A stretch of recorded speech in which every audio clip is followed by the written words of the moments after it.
इस कार्यक्रम के पुण्यार्जक हैं स्वर्गीय श्री सवाईलाल जैन जी की 21वीं पुण्य स्मृति पर श्रीमती चिंतामणि सवाईलाल जैन परिवार, कन्नौज, मुंबई।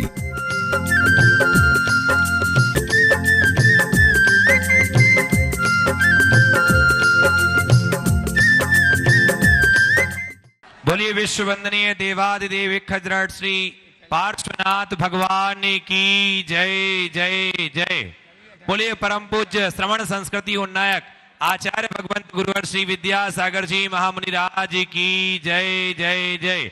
नवाचार्य गुरुदेव श्री समय सागर जी मुनि महाराज की जय जय जय। बोलिए परम पूज्य शंका समाधान करता गुणायतन प्रणेता तरुणाई के प्रखर वक्ता पूज्य मुनि श्री 108 प्रमाण सागर जी मुनि महाराज की जय जय जय। बोलिए परम पूज्य मुनि श्री निर्वेक सागर जी संधान सागर जी मुनि महाराज की जय जय जय। समस्त मुनि संघ की जय जय जय। ग्रंथों को पढ़कर जिनने एक नया अवदान दिया है, बाल वृद्ध और युवा वर्ग को जिन शासन आधार दिया है, गुरु प्रमाण ने इस जगती को एक नया वरदान दिया है। सच पूछो तो गुणायतन के द्वारा एक अवदान दिया है। बंधुओं, परम पूज्य मुनिवर श्री प्रमाण सागर जी महामुनिराज आज भोपाल नगरी के जवाहर चौक स्थित जिनालय से आज का इस अंक का समाधान का सत्र देख रहे हैं। जो लोग जिनवाणी आदि पारस चैनल, जिनवाणी चैनल और विभिन्न चैनलों के माध्यम से जो देख रहे हैं और संघ का समाधान सत्र को सुन रहे हैं, आइए आज पूज्य मुनिवर श्री प्रमाण सागर जी महाराज के पावन श्री चरणों से पुनः उस लोकप्रिय कार्यक्रम संघ का समाधान, जिसमें आपकी शंकाएं और पूज्य गुरुदेव का समाधान के माध्यम से हम अपने अंतस की जागृति को कर पाते हैं, चलते हैं। और आज का ये संघ का समाधान प्रारंभ हो उसके पहले आप सभी लोग अपने दोनों हाथों को श्रीफल का आकार बनाइएगा। जो भी टीवी चैनल के सामने बैठ करके ये कार्यक्रम देख रहे हैं, आप लोग भी अपने दोनों हाथों को जोड़ें। पूज्य गुरुदेव की वरदानी छांव हम सबको प्राप्त हो, ऐसी भावनाओं के साथ नमोस्तु करें। बोलिए हे गुरुवर नमोस्तु नमोस्तु नमोस्तु। आइएगा, चलते हैं सीधे सीधे संघ का समाधान के लोकप्रिय कार्यक्रम से जुड़ें और आगे के इस कार्यक्रम के संचालन के लिए बड़े ही विनय के साथ पूज्य मुनिवर श्री संधान सागर महाराज जी के चरणों में नमोस्तु निवेदित करते हुए निवेदन कर रहे हैं कि हे गुरुदेव, अपने माध्यम से, अपने मार्गदर्शन संचालन के माध्यम से संघ का समाधान के इस कार्यक्रम को गति प्रदान करें। नमोस्तु गुरुदेव, नमोस्तु गुरुदेव, नमोस्तु गुरुदेव। आज का ये संघ का समाधान का सत्र विशेष सत्र, जैसा आप सब जानते हैं, गुरुवर के आशीष से एक पूरे विश्व को ज्ञान के आलोक के रूप में एक नई सौगात मिली और वो भोपाल से शुरुआत हुई श्री विद्या प्रमाण गुरुकुलम के माध्यम से। और आज उस विद्या प्रमाण गुरुकुलम के बहुत सारे देश के कोने कोने से यहाँ बच्चे बैठे हुए हैं जो इंटरव्यू यहाँ देने आए और सब चाह रहे हैं कि हमारा भी उसमें चयन हो जाए। ऐसी भावना के साथ में ही निश्चित रूप से माता पिता का भी एक कर्तव्य रहता है और एक अंदर में बहुत अच्छा एक्साइट। आज पूरे दिन भर ही हम देख रहे हैं कि पूरे देश के बच्चे जब यहाँ पर गुरु चरणों में आकर आशीर्वाद ग्रहण कर रहे हैं और चयन कमेटी अपना काम कर रही है, तो निश्चित जैन प्रतिभाएं या मेधावी छात्र इसमें से निकल कर आएंगे और जैन धर्म का नाम रोशन करेंगे। यह अभी ही हमें नजर इतना आने लगा है।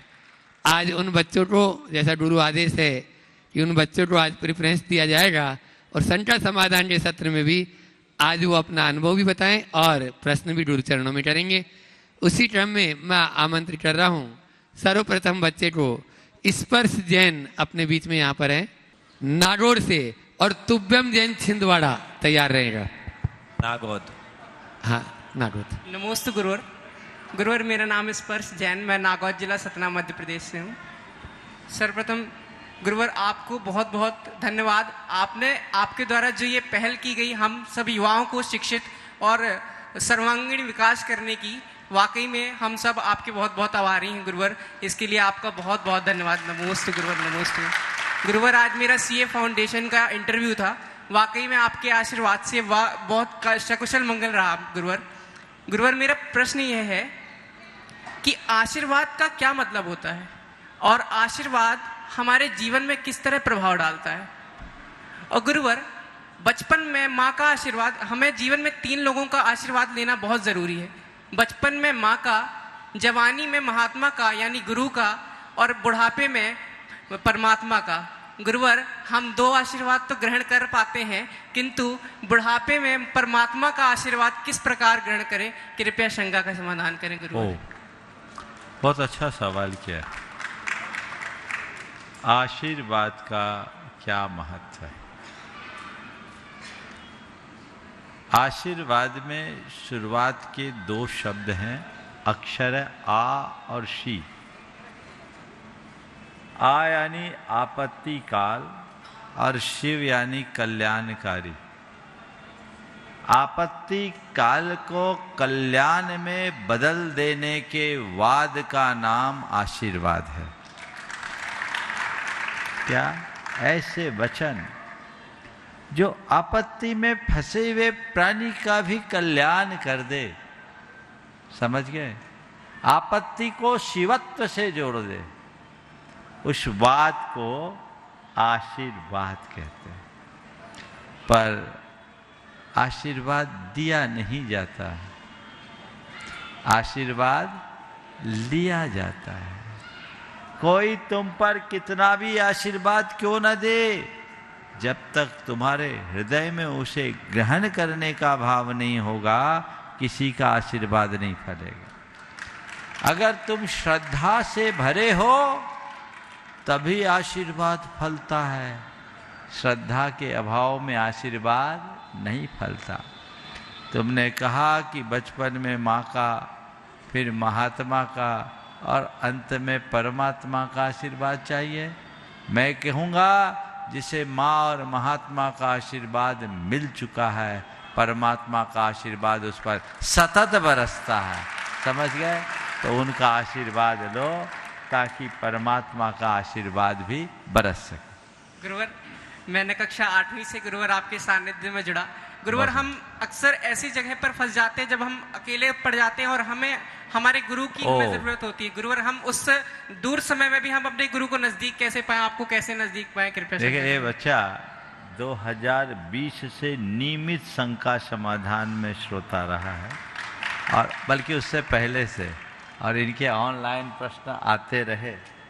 और बिल्कुल सही बात है, गुरुओं का जब प्रत्यक्ष सानिध्य न मिले तो हम उनके प्रेरक वाक्यों और वचनों को याद करें और उनसे अपने मन में स्थित रखें। चलो, नमोस्तु गुरुदेव, नमोस्तु। तुभ्यम जयम छिंदवाड़ा से अपने बीच में। और आज अपने इस सत्र में जैसा भी आपने देखा, संचालन भी किया उन्होंने, विठल जी शास्त्री सलेह और उनके साथ में आंटी दी जैन नेता सागर वो साथ में रहेंगे। हे गुरुवर नमोस्तु। हे गुरुवर, आप अपनी हर समस्या का समाधान 4 बातें बताकर करते हैं।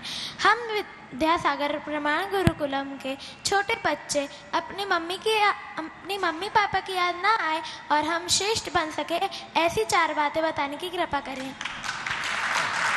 देखो, बहुत अच्छा सवाल किया है, पर मैं सोचता हूँ ये उत्तर आज न दूं तो अच्छा है ना। अभी सबका चयन हो जाने दो, फिर मुझे एक साथ सबको देना होगा। जो जिनका चुनाव हो गया उन्हें भी, और जो वंचित रह गए उन्हें भी। पहले तो मैं उन्हें समझाऊंगा जिनका चुनाव नहीं हो पाया, और बाद में फिर जो चुने गए उनको। इसलिए तुम्हारी इस बात को मैं सुरक्षित रखता हूँ, है ना। फिर बताएंगे। चलो, महाराज जी एक बार जोरदार ताली बजा दीजिए छोटे से बालक तुभ्यम के लिए। और विठल जी शास्त्री अपनी संचाल गुरु चरणम करें, उसके बाद में तैयार रहेंगे आलय जैन मुंगावली। पूज्य गुरुदेव के चरणों में कोटि कोटि नमोस्तु। पथ के प्रदर्शक, आत्मा के दर्शक, चारित्र है आकर्षक, जिन शासन प्रवर्तक। गुरुवर आप ही देह हैं, आप मेरे पाथे हैं, आप श्रद्धा के केंद्र हैं, आप लगते जिनेंद्र हैं। आप कुंद कुंद के कुंदन हैं, महावीर के लघुनंदन हैं, आप चारित्र के हिमालय हैं। मुझे तो ऐसा लगता है जैसे आप ही चलते फिरते विद्यालय हैं। गुरुवर, जब आप बैठे होते हैं तो महावीर से लगते हो, खड़गासन में हमें बाहुबली से झलकते हो। जब आप कदम उठा करके चलते तो कुंद कुंद लगते हो, जब आप भक्ति में डूबते हो तो मानतुंग लगते हो। हे गुरुवर, जब आपकी वाक्पटुता को देखता हूं तो आप अकलंक देव से लगते हो, और सच बोलें गुरुदेव तो आप हमें तो महादेव से लगते हो। हे गुरुवर, आप सच में महासागर लगते हो, हमें पूज्य गुरुदेव विद्यासागर लगते हो। पूज्य गुरुदेव विद्यासागर लगते हो। गुरुदेव, मेरी शंका ये है कि व्यक्ति जब ऊंचाइयों में पहुंच जाता है, लेकिन ऊंचाई में पहुंचने के बाद ऊंचाई पर बने रहना, ये एक चुनौती होती है कि उस ऊंचाई पर बने रहें। तो उस स्टेटस को मेंटेन करने के लिए हमें अपने जीवन में क्या करना चाहिए? मेरी जिज्ञासा का समाधान। बहुत अच्छा सवाल। ऊंचाई पर पहुंचने के बाद उसमें बने रहने के लिए क्या करना चाहिए? सबसे पहले कितनी भी ऊंचाई पर पहुंच जाओ, अपने मन में उसका अभिमान नहीं होना चाहिए। अपनी लघुता का बोध होना चाहिए। जहां से हमने शुरुआत की उसे सदैव याद रखना चाहिए। दूसरी बात, हम अगर अपने प्रयास से कहीं ऊपर उठे हैं तो हमें हमेशा इस बात को ध्यान में रखना चाहिए कि जब तक प्रयास है तभी हम ऊपर रहेंगे, प्रयास शिथिल होने पर सब नीचे आएगा। तो अपना प्रयास या पुरुषार्थ सतत जारी रखना चाहिए, उसमें किसी प्रकार की कमी नहीं होने देना चाहिए। तीसरी बात, अपने लक्ष्य को उसके चरम से जोड़कर रखना चाहिए।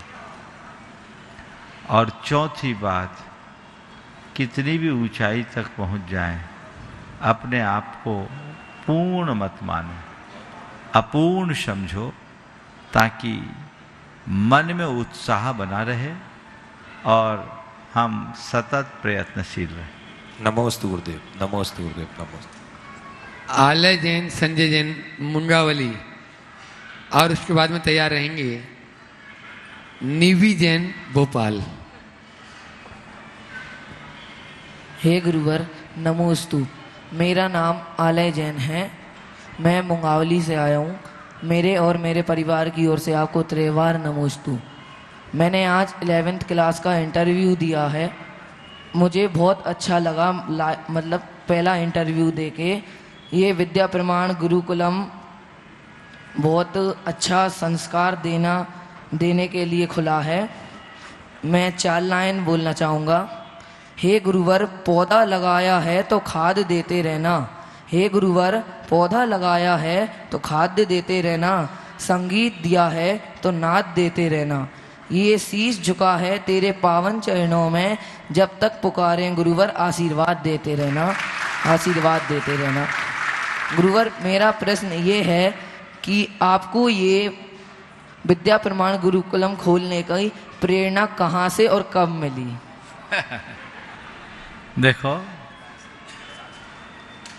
ये भावना मेरे मन में आज नहीं, आज से 25 वर्ष पूर्व से थी कि हमें समाज के बच्चों के अध्ययन के क्षेत्र में लोगों को उत्साहित करना चाहिए। और मेरे मन में शुरू से एक ऐसे मॉडल की भावना थी जिसमें पैसे की बात ना हो, केवल उसके स्तर की बात। मन में बात थी, गुरुदेव ने प्रतिभा स्थली की शुरुआत की तो फिर वो चलता रहा। 2019 के दिसंबर माह में जब नेमावर में हमारा प्रवास था गुरु चरणों में, तब मैंने गुरुदेव से पहली बार इस विषय की चर्चा की और उनने हमें आशीर्वाद दिया। तब से मन में तो था, निमित्त नहीं बैठ रहा था। इंदौर चातुर्मास में भी शिक्षा के क्षेत्र में कार्य शुरू हुआ, पर वहाँ भी ये भाव मन में नहीं आया कि यहाँ ऐसा कर सके। पर भोपाल वालों का कुछ ज़्यादा योग था कि इस बार के प्रवास में मेरे मन में यह स्वरूप बन गया। और मैं अभी नहीं बोलूँगा, समय पर बोलूँगा, लेकिन मैं इतना कह रहा हूँ, ये जो कल्पना है या भावना है, ये जिस दिन साकार होगी पूरे विश्व के लिए एक अच्छा उदाहरण बनेगी। मैंने बहुत आगे तक के लिए सोच लिया है और मैंने इसमें एक ही बात तय किया है कि ये जो भी काम हो, रचना जी सुन लो, पूरी टीम सुन लो, इसमें जो भी काम हो वो बच्चों की प्रतिभा के बल पर हो, उनके मेरिट पर हो, इसमें किसी की सिफारिश ना हो। मैंने इनको कह दिया, यदि कोई मैं भी तुमसे कहूं तो मत लेना। खैर मैं कहूंगा ही नहीं। सब लोग लाइन लगा रहे हैं। 60 बच्चों को बुलाया, 30 का चुनाव इस बार होना है। और मैं मानता हूं ये सुपर 30 का एक अलग कंसेप्ट है। जो बच्चे विद्या प्रमाण गुरुकुलम में चुन लिए जाएंगे, मेरी भावना है कि उनकी 12वीं तक ही नहीं, संपूर्ण शिक्षा संपन्न कराई जाए। उन्हें एक आइकॉन बना करके निकाला जाए। तब इसमें अगर हम एक एक बच्चे की सिफारिश कर देंगे तो हमारा लक्ष्य ओझल हो जाएगा। इसलिए कृपा कर न हमसे, न महाराजों से, न व्यवस्थापकों के पीछे लगे। बहुत प्रेशर है, लोग कई तरीके से, कोई सुनवाई नहीं होगी। महाराज फिर क्या होगा, 60 में 30 रहेंगे, 30 चले जाएंगे। तो इस साल तो अभी 30 ही की व्यवस्था है, पर जो वंचित रह जाएंगे उनके लिए भी हमारे मन में एक और योजना है, जो इस वर्ष तो संभव नहीं है। यदि सब कुछ ठीक रहा तो भोपाल या कहीं और एक सुपर 100 होगा। समझ गए? सुपर 100 या सुपर 50 जो भी हो, जिसमें वो बच्चे भी समाहित हो जाए और उसकी एक व्यवस्था हो, ताकि सब स्तर के बच्चों को लाभ मिल सके। भावनाएं सबकी होती है, पर संसाधन सीमित होते हैं। मैं आप लोगों से कहूँगा कि मेरे मन में बहुत भाव है। गुणायतन इस अभियान को गति देने के लिए पूरी तरह प्रतिबद्ध है और पूरे देश के लोगों से मैं कहता हूँ, जिस दिन इसकी औपचारिक शुरुआत होगी उस दिन मैं अपनी पूरी योजना आपको बताऊंगा। जो भी लोग इस पुनीत कार्य में अपना योगदान देना चाहते हैं, जरूर दे। ये कोई योगदान नहीं, अपनी भावी पीढ़ी के भविष्य को सुनिश्चित करना है, समाज को आगे लेकर के चलना है। तो ये कार्य है, ये भावना उसी लिए उत्पन्न हुई और मुझे पूर्ण विश्वास है ये परिणाम जरूर अच्छा देगा। मैं आपका उपकार कैसे चुकाऊंगा इसके? अभी बहुत बिल्कुल पढ़ के आगे बढ़ जाओ तो सब उपकार चुक जाएगा। ठीक है ना? चलो, बहुत बढ़िया। निवि जैन भोपाल, और उसके बाद तैयार रहेंगे आदि जैन सागर से अपने बीच में। नमोस्तु महाराज जी। महाराज जी, जब भी हम दिन भर खेलते हैं तब हम में बहुत ज़्यादा एनर्जी रहती है, लेकिन जब भी हम पढ़ने बैठते हैं हमें नींद क्यों आने लगती है? देखो, बहुत अच्छा सवाल है। जिस चीज़ में हमारा इंटरेस्ट रहता है ना, उसमें एनर्जी रहती है, और जिसमें इंटरेस्ट नहीं रहता, बोरिंग होता है, उसमें बोर होते हैं तो नींद आती है। इसका मतलब ये है कि तुम्हारा पढ़ने में थोड़ा इंटरेस्ट कम है और खेलने में ज़्यादा है ना। तो जो खेलने का इंटरेस्ट है ना, खेलने के समय खेलो, लेकिन जितने इंटरेस्ट से खेलती हो उतने इंटरेस्ट से पढ़ाई करो, मन लगने लगे। नमोस्तु आदि जैन सागर, और उसके बाद में तैयार रहेंगी भाविका जैन कोटा राजस्थान। हे गुरुवर नमोस्तु नमोस्तु नमोस्तु। मेरा नाम आदि जैन है और मैं सागर से आया हुआ हूँ। मेरा आपसे प्रश्न यह है कि हम अपने मन के आत्मविश्वास में वो कैसे बढ़ाए कि हम अपने माता पिता की अपेक्षाओं को पूरा कर सकें।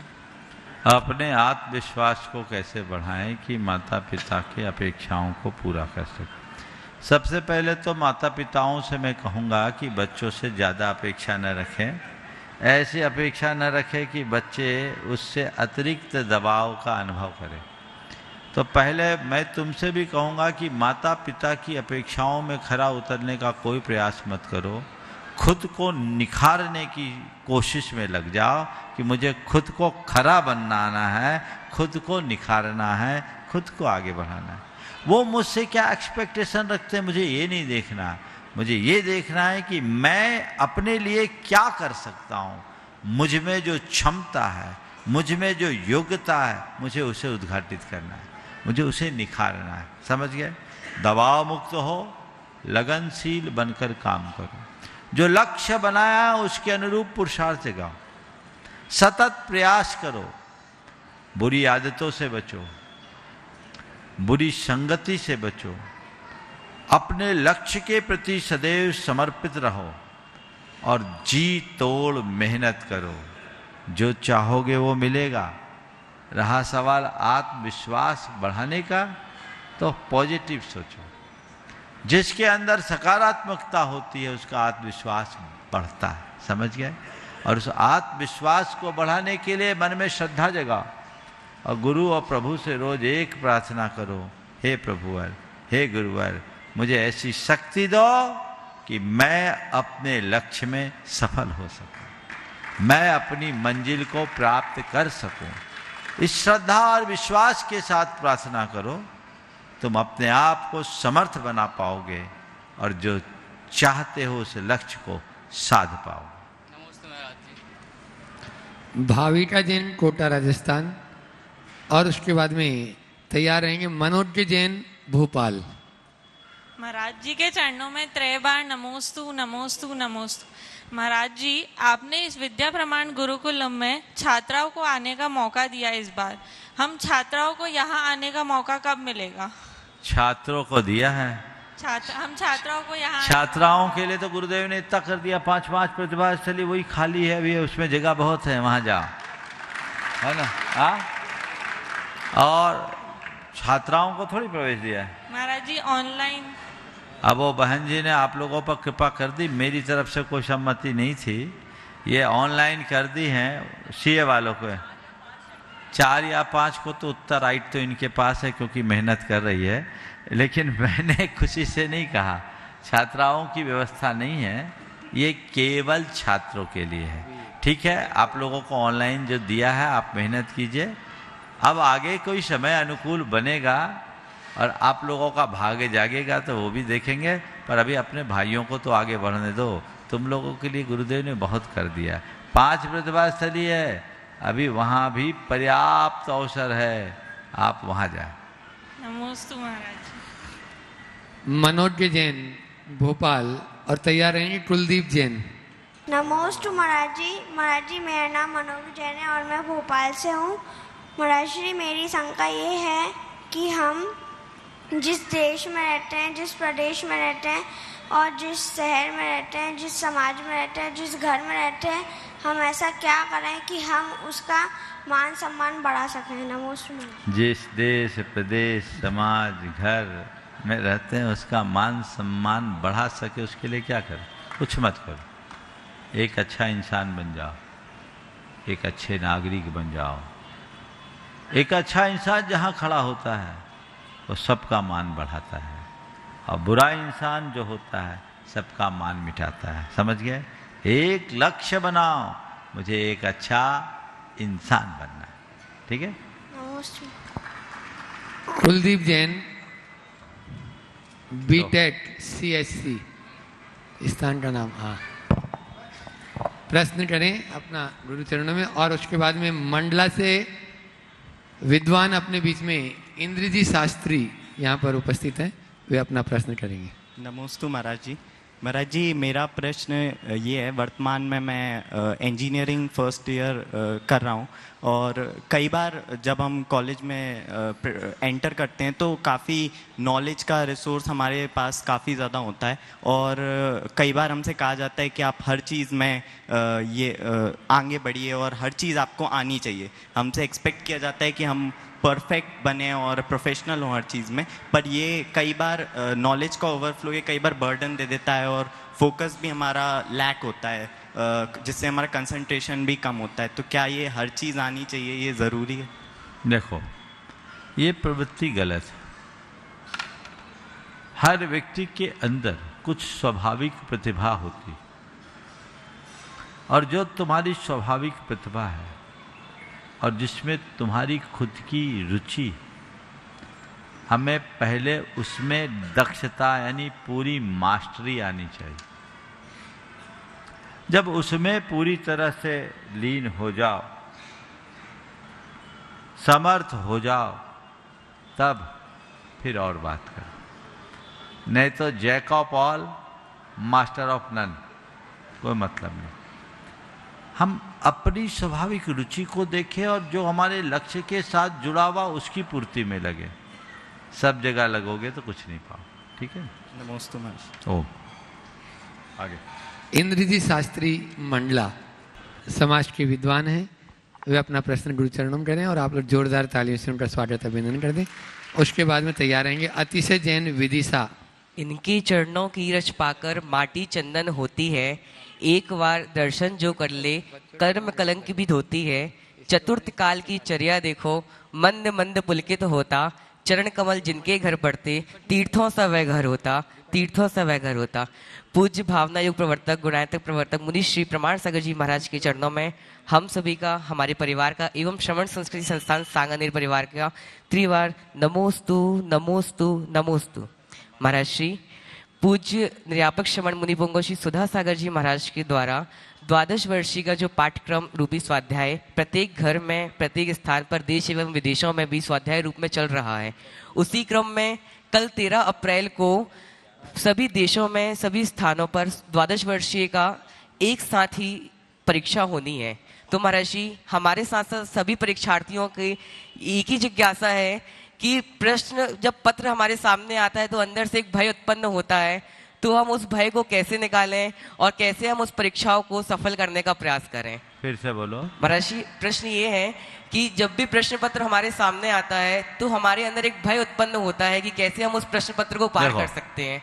और महाराज जी, जिज्ञासा ये है कि शावकाचार्य जी का स्वाध्याय चल रहा था, उसमें सम्यकदर्शी जीव के बहुत सारे गुण बताए हुए हैं, लेकिन पंचम काल में ऐसे कौन कौन से विशेष गुण देखें जिससे हमें समझ में आए कि हम सम्यकदर्शी जीव हैं कि नहीं। सबसे पहली बात तो कोई भी प्रश्न पत्र आए घबराओ मत।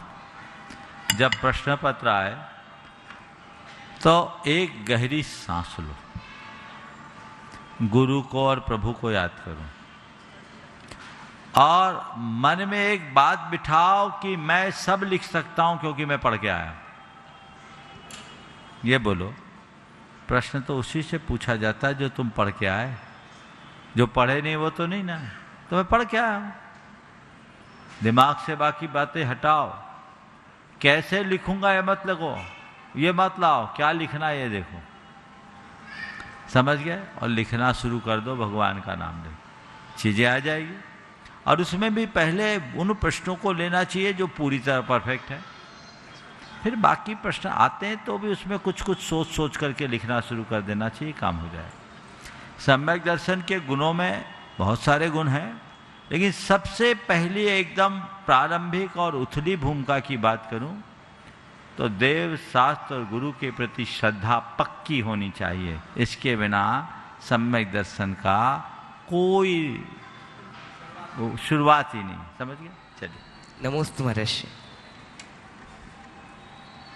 अतिशय जैन विदिशा, वे अपना प्रश्न गुरुचरणों में कर रहे हैं और उसके बाद में आज अपने बीच में बेंगलोर से शिरोमणि सरटसठ दीपक रूपल जी सेठी यहाँ पर उपस्थित हैं। त्रय मुनिराजों के चरणों में नमोस्तु नमोस्तु नमोस्तु। महाराज जी, मेरा प्रश्न उन बच्चों के लिए है जिन्होंने कभी मतलब फेलियर्स देखा ही नहीं है। ऐसे में अगर वो पहले फेलियर्स के साथ डील कैसे कर सकते हैं? बच्चों ने फेलियर्स देखा ही नहीं, तो जिन बच्चों ने वो अचानक कोई फेलियर आ जाए तो उसको कैसे सामना करें। सबसे पहले तो हमें इस चीज़ का पहले से अभ्यास रखना चाहिए कि जीवन में थोड़ी बहुत परेशानी है, समझिए। और यदि कदाचित ऐसा नहीं हो और अचानक चीज़ें आ जाए तो उस समय अपना आत्मविश्वास प्रगाढ़ रखना चाहिए और ये सोचना चाहिए कि ये मेरी एक परीक्षा है, यहाँ मैं विफल हुआ हूँ, इसका मतलब पूरे जीवन से विफल नहीं, नई संभावनाएं मेरे साथ और जुड़ेगी, मैं उसके लिए प्रयास करूँगा और परिणाम निकालूँ। नमोस्तु महाराज, नमोस्तु। अपने बीच में दीपक रूपल जी सिटी बेंगलोर बंधु अनन्य गुरुवत आगे आ जाए। और पूर्णिमा के दिन आज इन्होंने जहाँ शांति धारा करने का सुअवसर प्राप्त किया, उसी के साथ ही गुरु चरणों में पहुंचे और बोले महाराज जी ये श्री विद्या प्रमाण गुरुकुलम जो आप की कल्पना है उसमें मेरा भी कुछ अंशदान लग जाए। और इन्हीं भावों के साथ में उन्होंने 1-2 नहीं 11 बच्चों के लिए शिक्षा मित्र बनने का सौभाग्य प्राप्त किया है। बेंगलोर से कन्हैयालाल जी सेठी जो गुणायतन के महामंत्री हैं, उनके सुपुत्र हैं। अपने बीच में शिरोमणि संरक्षक दीपक जी रूपल जी, तालियों में कंजूसनी जोरदार तालियां बजाइए। और उनके सम्मान के लिए रचना जी जो रात दिन लगी रहती हैं इस श्री विद्या प्रमाण गुरुकुल को बहुत ऊंचाइयों को ले जाने के लिए। डॉक्टर जितेंद्र जी ट्रस्टी गुणायतन, राजेश जी पारसोम ट्रस्टी गुणायतन, विजित राज पाटनी जी, ये लोग पहुंच जाएं और वहां दीपक जी और रूपल जी का स्वागत अभिनंदन भी करेंगे। और मैं चाहूंगा वे अपनी ओर से एक प्रश्न भी गुरु चरणों में करेंगे। आप लोग जोरदार तालियों से एक बार फिर से स्वागत अभिनंदन करें दीपक भाई और रूपल जी का।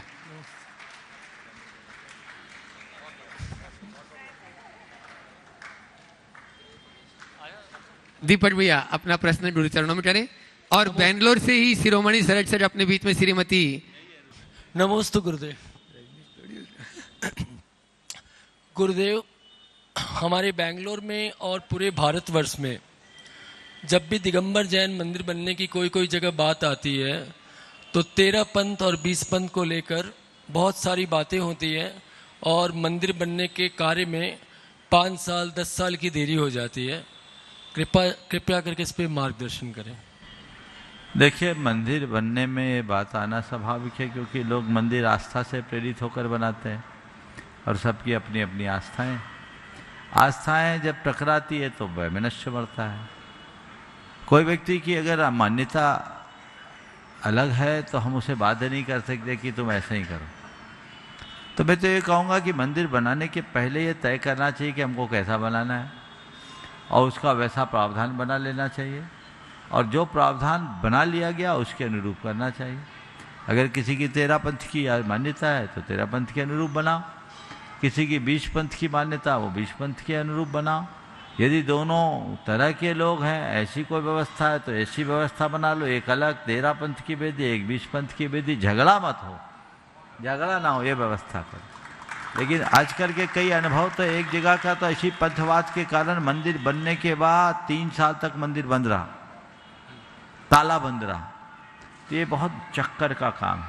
हम लोग मंदिर विशुद्ध धर्म ध्यान के लिए बनाते हैं, इसलिए पहले से ही तय कर लो ताकि बाद में खींचातानी ना हो, ये व्यवस्था रखें। एक बार इस दंपति का जोरदार अभिनंदन कर दीजिए। बहुत समर्पित और कर्तव्यशील व्यक्ति हैं, इनके लिए बहुत बहुत आशीर्वाद। चलो हाँ। प्रशांत जी निधि जी जैन गुणायतन ट्रस्टी यहाँ पर उपस्थित हैं। वे अपना प्रश्न गुरु चरणों में करें और उसके बाद में तैयार रहेंगे। अपने बीच में रांची से चंद्रकला जी पाटनी जो गुणायतन के मंत्री भी हैं, वे यहाँ पर उपस्थित हैं। प्रशांत जी अपना प्रश्न करें। गुरुदेव इनको नमोस्तु नमोस्तु नमोस्तु। गुरुदेव, आज आपके आशीर्वाद से और आपके आदेश से मैंने बच्चों के इंटरव्यूज लिए और बच्चे बड़े उत्साहित थे और बड़ा अच्छा लगा और पूरे भारत से बच्चे आए, बहुत ही अच्छा रिस्पांस रहा और मेरे लिए बड़ा सुखद अनुभव था, क्योंकि मैंने छोटे बच्चों के इंटरव्यू नहीं लिए, बड़े बच्चों के तो बहुत लिए, बट छोटे स्कूल के बच्चों के नहीं लिए। मेरा सुखद अनुभव था और उसके लिए आपका जो आशीर्वाद प्राप्त हुआ उसके लिए बहुत बहुत धन्यवाद। गुरुदेव, मेरा एक प्रश्न है, वो ये है कि मेरे मतलब मनों में, सभी इंसान के मनों में हजारों और लाखों विचार आते हैं और वो विचार कर्म में बदलते नहीं हैं या उन पे कोई उनका एक्शन नहीं होता, तो उनमें कोई पाप लगता है क्या? ये मेरा शंका थी, बहुत दिनों से शंका है कि। बहुत सुंदर।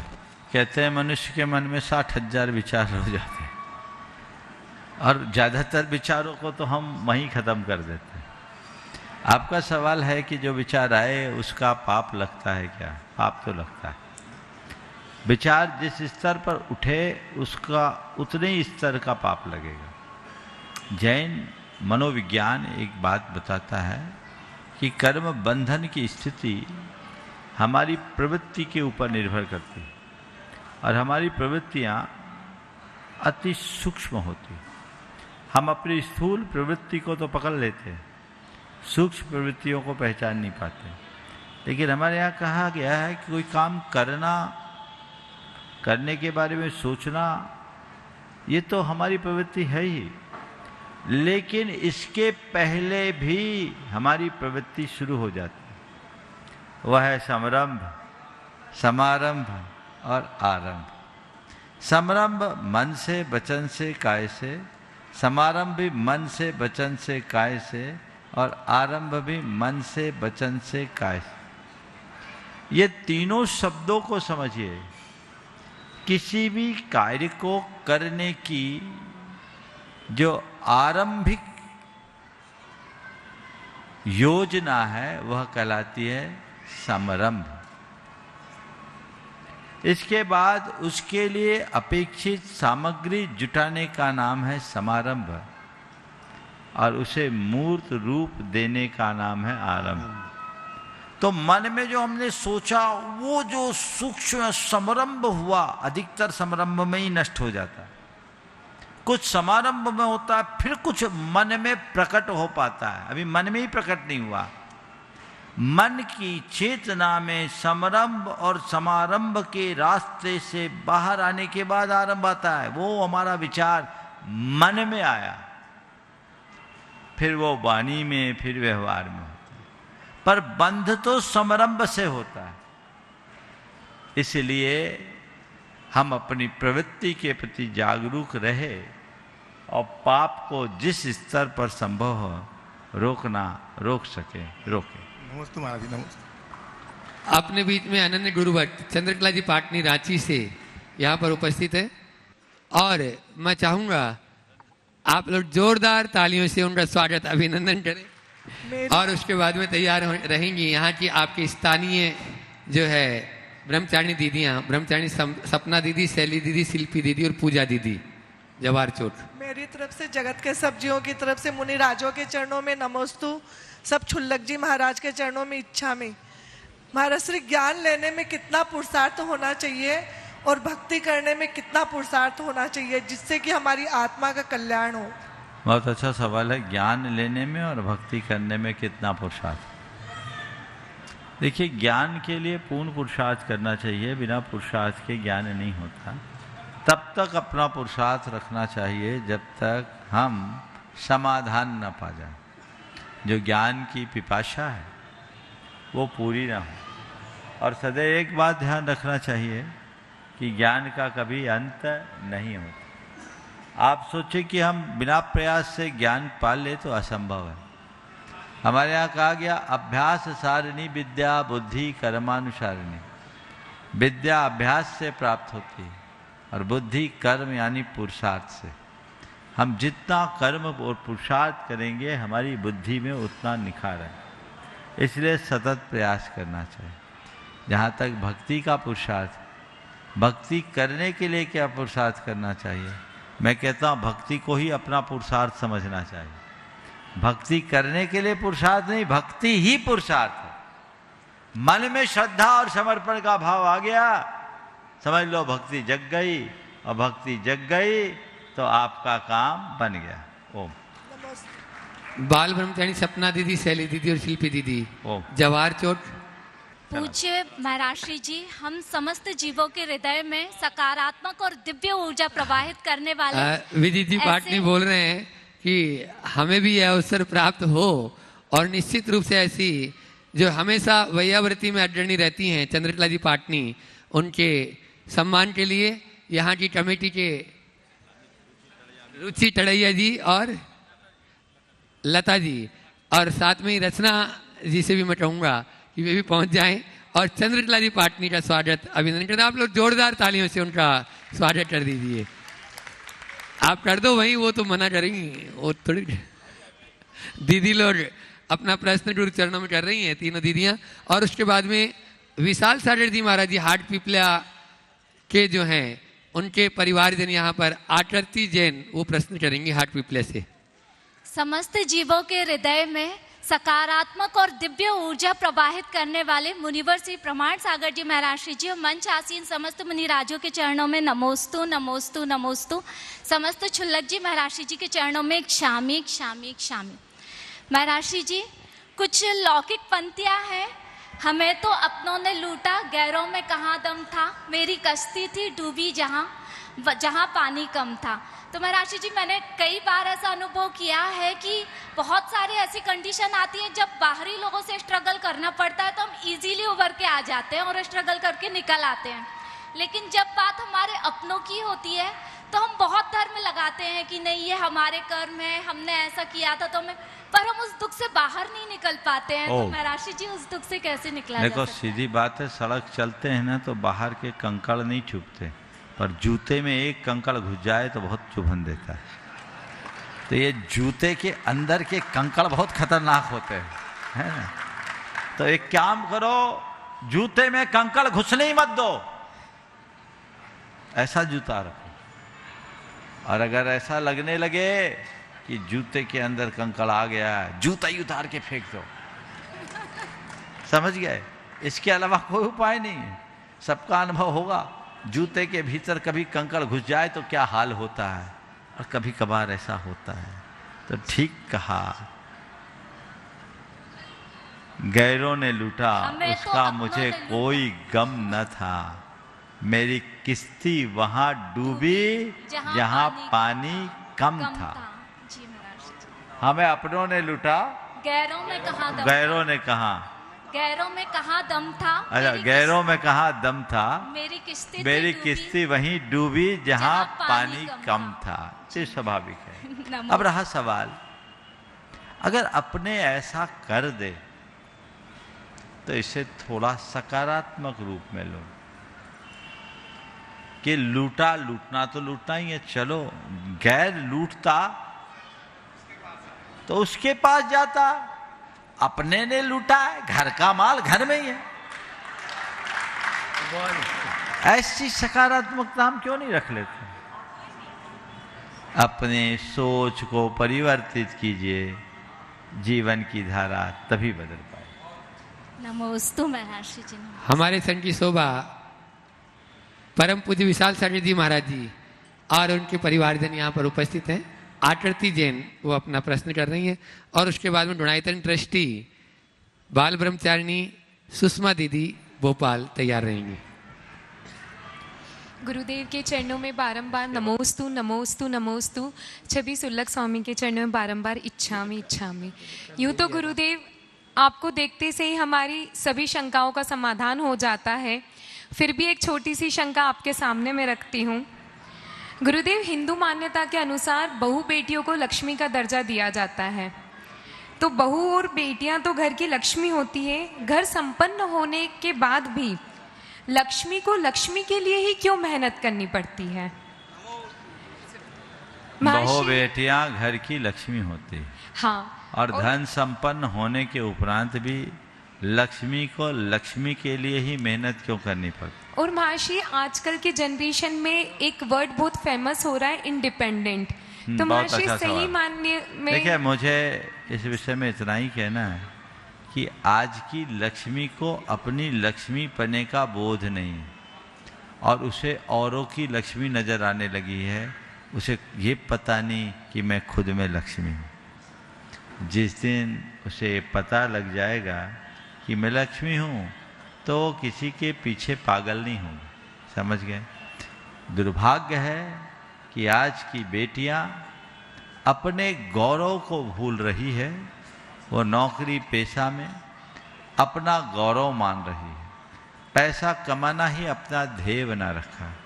लेकिन ध्यान रखना, केवल पैसा ही लक्ष्मी नहीं है। लक्ष्मी हमारी समृद्धि का नाम है, जिसमें पैसा भी है, लेकिन पैसे से बड़ी संपदा प्रेम और शांति है। हम उसे प्रकट करने की कोशिश करें।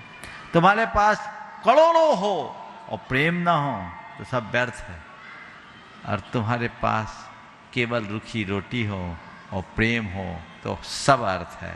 तो प्रेम की शक्ति को पहचाने, प्रेम को बढ़ाएं। इंडिपेंडेंट होना ये कहने में अच्छा है, लेकिन जीने में अच्छा नहीं। हम कहें कितने भी कि हम इंडिपेंडेंट है, तो वो इंडिपेंडेंट केवल आर्थिक रूप से है। जीवन तो सबका, चाहे पुरुष हो या स्त्री, इंटरडिपेंडेंट है, एक दूसरे से जुड़ा हुआ है। सबको एक दूसरे के पूरक और प्रेरक बन करके चलना चाहिए, अन्यथा सब कुछ नष्ट भ्रष्ट हो। नमोस्तु महर्षि। गुणायतन ट्रस्टी बाल ब्रह्मचारी सुषमा दीदी अपना प्रश्न संक्षेप में करें और उसके बाद में तैयार रहेंगे। अपन चलेंगे मंच की ओर। आज चुल्लट स्वरूप सागर जी महाराज जी का प्रश्न आप लोगों को सुनने को मिलेगा। माइक वहां तक पहुंचाए। चतुर्थकालीन चर्या के धारी मेरे गुरुवर, अपने आशीर्वाद से भक्तों की भाग्य रेखा को बदल देने वाले महाराज, मेरे गुरुवर के चरणों में अनंतानंद नमोस्तु प्रभु, नमोस्तु नमोस्तु नमोस्तु। सभी मुनि महाराज के चरणों में नमोस्तु एवं छुल्लक महाराज जी के चरणों में सवाल तो कर लो महाराज जी। मेरा सवाल वर्तमान शिक्षा प्रणाली को लेकर है। महाराज जी, वर्तमान शिक्षा प्रणाली में किताबी ज्ञान की अपेक्षा व्यवहारिक अनुभव की अधिक आवश्यकता है। चूंकि आज के दौर में अंग्रेजी माध्यम को अधिक जोर दिया जा रहा है, जिसके चलते ये सारी वैल्यूज जो हैं महाराज जी, संवेदनशीलता और स्नेह, संस्कार, ये सब। बहन जी, आप जो बात कहना चाह रही हैं, अक्सर यही सवाल उठता है और मैंने इस पर पर्याप्त प्रकाश डाला है। हम लोगों को चाहिए कि हम उस दिशा में प्रयास करें और अच्छे परिणाम। नमोस्तु महाराज जी, नमोस्तु। सन के गुलदस्ते के पुष्प छुल्लक स्वरूप सागर जी महाराज अपनी संख्या के माध्यम से आप सबको लाभान्वित कर रहे हैं, और उसके बाद में अपन महाराज जी के चरणों में चलेंगे। मुनीत्रय के चरणों में बारंबार नमोस्तु। महाराज जी, अभी गर्मियों का मौसम चल रहा है और बुंदेलखंड में परंपरा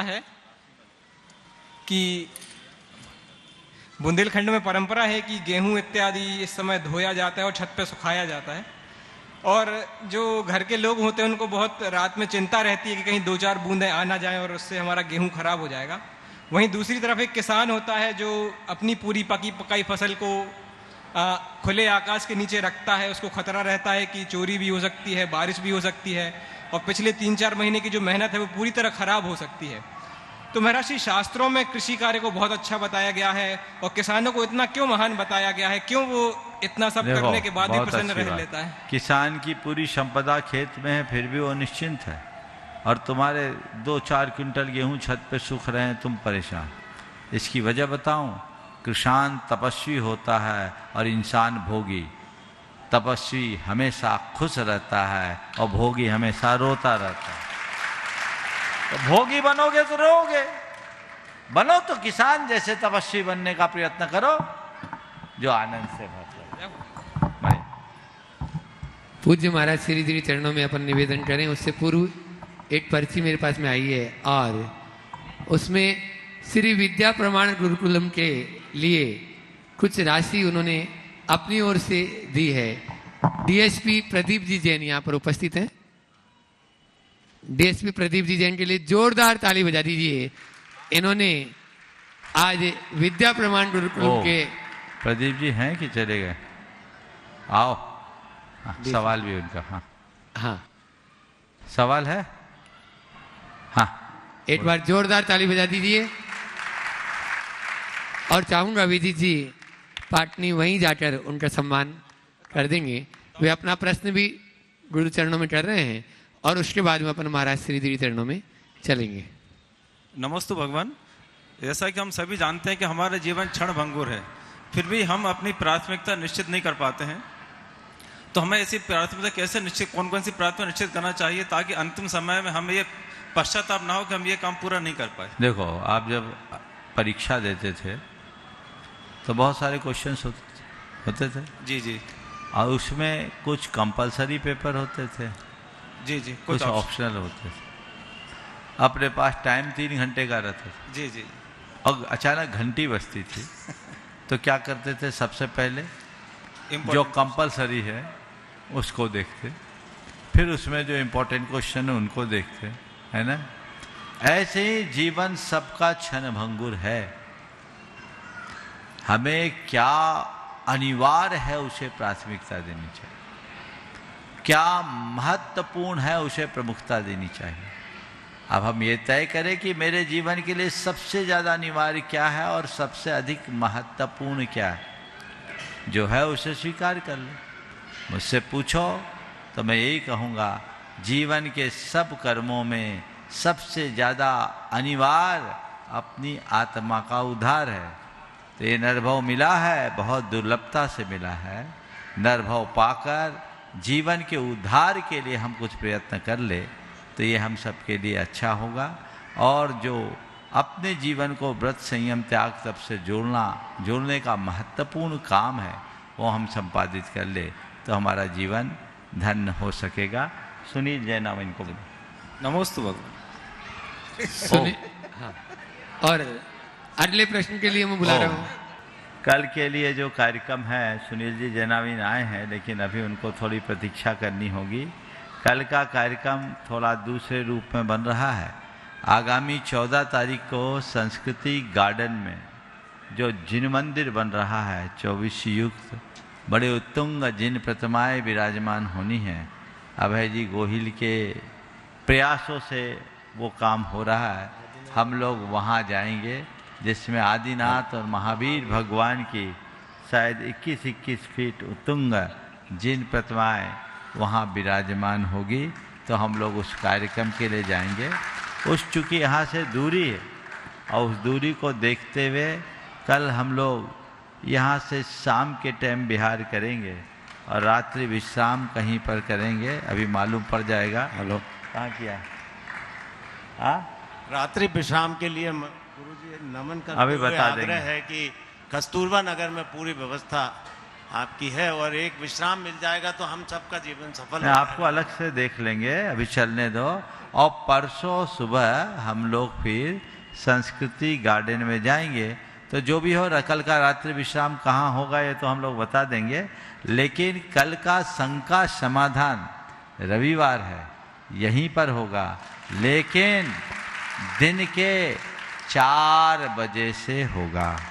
ठीक है, हम शंका समाधान करके यहाँ से जाएंगे, ठंडे ठंडे में जाएंगे और काम होगा। रचना जी को सूचना दे रही, जल्दी बोल। नमोस्तु महाराज जी। आज हमारे विद्या प्रमाण गुरुकुलम के जो इंटरव्यूज हुए 150 students approximately with their parents, so करीबन 450-500 लोगों का विद्यासागर इंस्टीट्यूट में आना हुआ। मैं सभी बच्चों से कहना चाहूंगी, हाथ उठाएंगे कितने बच्चे उपस्थित थे। अपनी जगह पर सिर्फ बच्चे खड़े होंगे क्या 1 मिनट के लिए? अपनी जगह पर वो बच्चे खड़े होंगे जिन्होंने पार्टिसिपेट किया। सभी लोग अपनी जगह पे खड़े हों जिन बच्चों ने पार्टिसिपेट किया। 2 मिनट गुरु महाराज फ्री हो जाएं। महाराज जी, मैं कहना चाहूंगी कि सुबह 11 बजे से लेके 4 बजे के बीच में ये बच्चे और बहुत अन्य बच्चे, करीबन 450 लोग वहां आए। हमारी 6 टीम्स थी जिसमें IAS ऑफिसर लेवल तक के लोग थे और सभी ने करीबन 30 से 40 लोग व्यवस्था में जुटे थे। तो क्योंकि अभी नया नया है तो कहीं कुछ भूल चूक हुई हो तो मैं सभी से क्षमा चाहती हूँ। बट आपके सामने मैं चाहूंगी महाराज जी इनको अप्रिशिएट करना। फर्स्ट टाइम इंटरव्यू दे रहे थे बट इतने कॉन्फिडेंस से और इतने उल्लास से भरे हुए थे कि ये नहीं समझ आ रहा था कि किसको छोड़ें और किसको चुनें। हम सबको भी दुविधा में डाल दिया। तो इन सब के लिए सभी पेरेंट्स जोरदार तालियां बजाएं।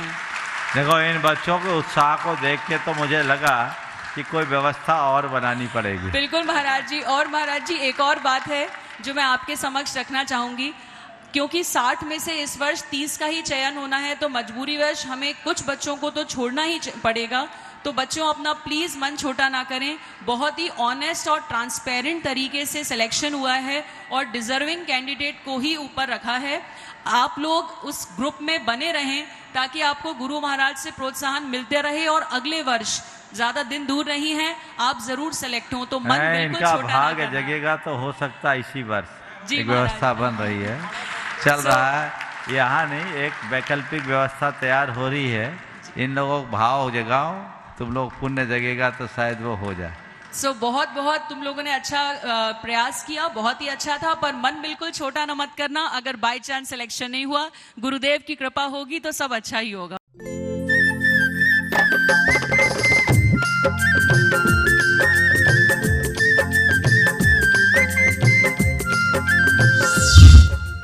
इस कार्यक्रम के पुण्यार्जक हैं स्वर्गीय श्री सवाईलाल जैन जी की 21वीं पुण्य स्मृति पर श्रीमती चिंतामणि सवाईलाल जैन परिवार, कन्नौज, मुंबई।